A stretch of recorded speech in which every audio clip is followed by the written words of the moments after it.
আসসালামু আলাইকুম everyone, welcome করছি সবাইকে নতুন একটা ভিডিওতে। আজকে আমি দেখাবো আমার আম্মুর একটা বেস্ট একটা রেসিপি।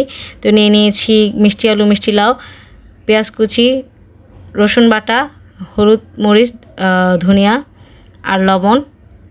মরিচটা দেখাতে ভুলে গিয়েছিলাম। আচ্ছা, যাই হোক, সব একসাথে ফুটন্ত গরম পানিতে দিয়ে দিচ্ছি।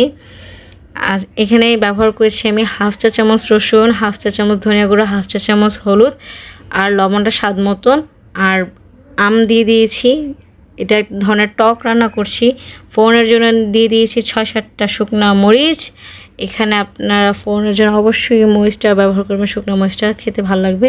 দিয়ে দিয়েছি হাফ টেবিল চামচের মতো রসুন কুচি আর 1 টেবিল চামচের মতন পেঁয়াজ কুচি। আর প্রথমে আমরা বলক আসা পানিতে দিয়েছিলাম হাফ চা চামচ করে সব রসুন বাটা, তারপরে ধনিয়া গুঁড়ো, হলুদ গুঁড়ো আর একটা ছোটো মাঝারি সাইজের পেঁয়াজ কাটা, সেটা দিয়ে ভালো করে বলক আসতেছে।